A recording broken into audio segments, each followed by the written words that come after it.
जय हिंद दोस्तों।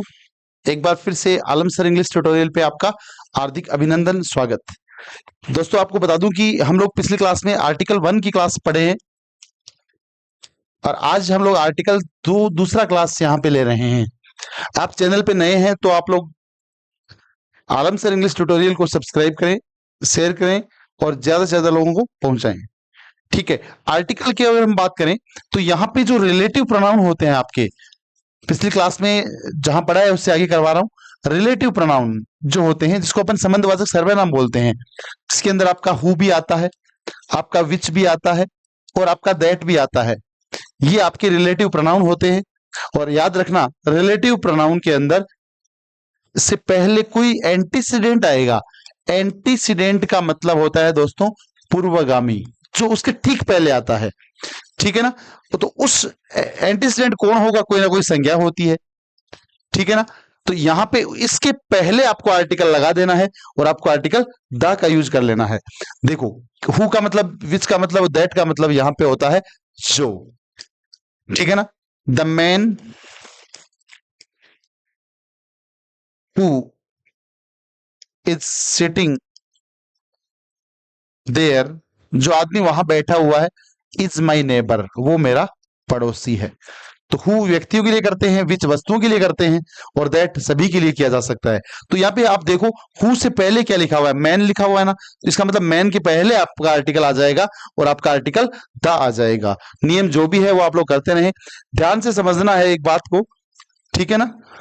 सो हाँ, रिलेटिव प्रोनाउन आपका यहाँ पे है, देख लेना। रिलेटिव प्रोनाउन से पहले कोई एंटीसीडेंट आएगा, पूर्वगामी आएगा, उस पूर्वगामी से पहले आपको आर्टिकल लगा देना है और आपको आर्टिकल दा लगा देना है। ये आपको ध्यान में रखना है। रिलेटिव प्रोनाउन आपके दोस्तों हु होता है, जो अर्थ होगा, विच होगा, जो अर्थ होगा, दैट होगा, इसका अर्थ भी जो होता है, लड़का जो बाहर खड़ा है, स्टूडेंट्स जो वहां बैठे हुए हैं, इस प्रकार की बातें की जाती हैं रिलेटिव प्रोनाउन में। और जब रिलेटिव प्रोनाउन के अंदर इस प्रकार की बातें करते हैं तो उस टाइम हमेशा ध्यान में रखें आर्टिकल दा का प्रयोग आएगा और हमेशा आर्टिकल दा यूज आप लोग कर सकते हैं उस कंडीशन के अंदर। कई सारे बच्चे बोल रहे थे एक बार से स्टूडियो विजिट करवाएं, तो आपको एक बार स्टूडियो विजिट करवाते हैं। नवरत्न जी, आप थोड़ा सा स्टूडियो विजिट करें, बच्चों को कहे होंगे कमेंट्स थे। तो ये हमारा एलईडी स्क्रीन है जिसके ऊपर हमारी क्लास चलती है। जो आप यहाँ पे देख रहे हो डिजिटल बोर्ड है ये अपना।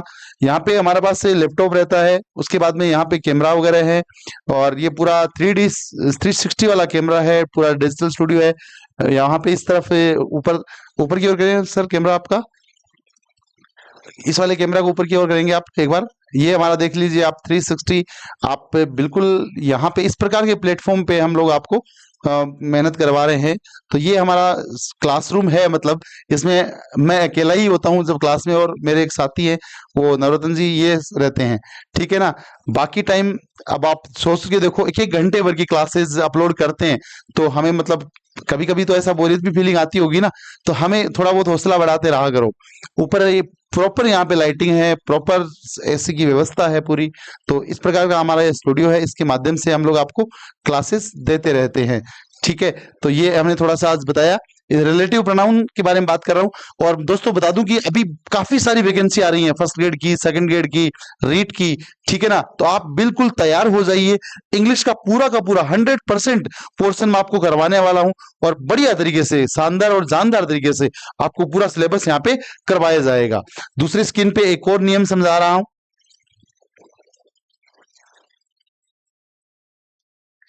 अभी पहली स्क्रीन पे हमने रूल देखा, आप लोग स्क्रीनशॉट ले लेना। यहां पे एक और बात करते हैं, अगर आपके साथ में ध्यान से सुनिएगा, ये अगर रूल आता है, आर्टिकल भी पढ़ रहे हैं, नाउन ऑफ नाउन की स्थिति बनती है, noun plus of plus noun. यानी यहां पे ध्यान दीजिएगा, नाउन आ जाए फिर ऑफ लग जाए, उसके बाद में फिर नाउन आ जाए, तो इस नाउन के पहले भी आपका आर्टिकल आएगा और इसके पहले आपका आर्टिकल द आ जाएगा। याद रखना है। ठीक है ना? जिसको हम लोग बोलते हैं नाउन ऑफ नाउन। जैसे यहां पे मैंने लिखा है the university of Poona, the university of Poona, Poona की यूनिवर्सिटी, यूनिवर्सिटी ऑफ राजस्थान। या फिर ऐसे लिख दिया द केमल्स ऑफ राजस्थान, राजस्थान के ऊंट, इस प्रकार से बात लिख दी हमने। ठीक है ना, या फिर हमने लिख दिया the horse's of Kabul, Kabul के ऊंट। इस प्रकार की जब बातें आएंगी तो याद रखना है नाउन ऑफ नाउन का नियम बोलते हैं, उस समय भी आपका आर्टिकल दा लग जाएगा, हमेशा आपको ध्यान में रखना है। ये भी इंपॉर्टेंट नियम में से एक है, नाउन ऑफ नाउन को रूल की बात जब हम लोग करते हैं तो वहां पर भी आपका आर्टिकल दा आ जाएगा। इसी प्रकार से एक इंपॉर्टेंट रूल यहाँ पे और बात करेंगे हम लोग। देखो, मैन जो शब्द है या वुमेन शब्द है, इनका मीनिंग अगर व्यापक किया जाए, व्यापक अर्थ में, ठीक है ना, बड़े एक ही व्यक्ति से सारी व्यक्तियों की बात बता रहे हैं तो इनसे पहले कोई आर्टिकल नहीं आएगा। जैसे मैंने कहा मैन इज मॉर्टल, आदमी मरणशील है, मतलब सभी मरते हैं, तो एक व्यक्ति से सभी की बात बता रहा हूं तो यहां पे कोई आर्टिकल नहीं आएगा दोस्तों, ठीक है ना। यहां पे दूसरा एग्जांपल लिया, वुमन इज मैन्स मेट, औरत जो है एक पुरुष की साथी रही है हमेशा, तो यहाँ पे एक औरत से हमने सभी औरतों की बात बता रहे हैं तो इसमें भी आपका आर्टिकल नहीं आएगा। ये आपको ध्यान में रखना है। ले लीजिएगा स्क्रीनशॉट फटाफट। आर्टिकल का कुछ रिमेनिंग पार्ट जो बचा हुआ है वो हम लोग आपको करवाने जा रहे हैं, ठीक है ना। अभी पहली स्क्रीन पे आपने देखा रिलेटिव प्रोनाउन वाला नियम, दूसरी स्क्रीन पे देखा नाउन ऑफ नाउन का नियम बताया है। मेन व्यापक अर्थ में अगर आ जाए तो हमें क्या करना है। एक चौथा नियम आपको बताता हूं, अगर हम लोग बात करें स्कूल की, आप बात करें चर्च की, बात करें टेम्पल की, बात करें हॉस्पिटल की, ठीक है ना, या इसके अंदर इसी केस के अंदर बेड भी आता है और कोर्ट का भी नाम आता है। अगर ये वाले मीनिंग अगर आप ये जो आ रहे हैं अपने प्राइमरी ऑब्जेक्टिव के लिए आते हैं, प्राइमरी ऑब्जेक्टिव प्राथमिक उद्देश्य ये बता रहे हैं, तब तो इनसे पहले कोई आर्टिकल नहीं आएगा।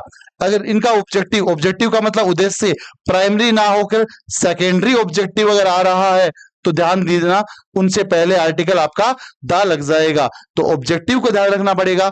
अब कैसे आएगा ये एग्जांपल देखो आप लोग, he went to Khalistan temple to worship, वह मंदिर पूजा करने के लिए जाता है, ठीक है ना, तो पूजा के लिए ही मंदिर बनता है, तो इसका मतलब प्राइमरी ऑब्जेक्टिव है, यहाँ पे कोई आर्टिकल यहाँ पे नहीं आएगा।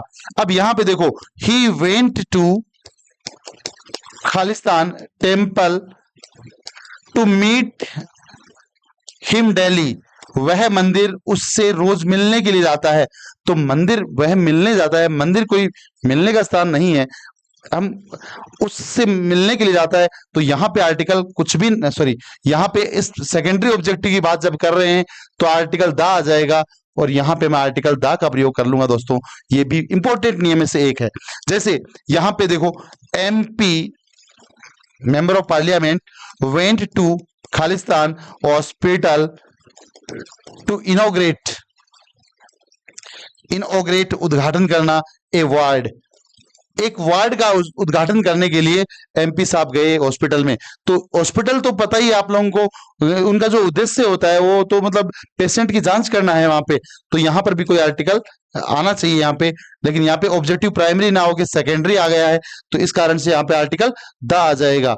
एक बात बता दूं, कल 12th क्लास के बच्चों के लिए सेकंड वाला चैप्टर यहाँ से डाला जाएगा, तो वो सारे बच्चे कल शाम तक क्लास मिलेगी आपको, लेकिन ठीक है, दिन में हम लोग क्लासेस को रिकॉर्डिंग करेंगे और काफी अच्छे से टॉपिक्स और भी आपको कल यहाँ पे दिखाई देने वाले हैं। 10th क्लास के बच्चों के लिए पहला जो चैप्टर है उसके क्वेश्चंस आपको देखने को मिलेंगे कल के लाइव क्लास, और बाकी बहुत सारे बच्चे 50-60 बच्चे ऐसे बोल रहे हैं live class sir live class, तो मैं बात करूंगा इस मैटर में और बहुत जल्दी आपको लाइव क्लास मिलने वाली है, तो आप बिल्कुल पेशेंस बनाए रखें, जरूर हम लोग लाइव क्लास के माध्यम से भी आपको बहुत जल्द पढ़ाएंगे, ठीक है ना, क्योंकि हम खुद चाहते हैं कि आपको ज्यादा से ज्यादा सूचना आप लोगों के पास पहुंचाई जाए, ठीक है ना। तो यहाँ पे ये वाली बात यहाँ पे आ जाती है, ये मैंने बात की रिलेटिव प्रोनाउन की, हु विच दैट एंटीसीडेंट आएगा उससे पहले आर्टिकल लग जाएगा।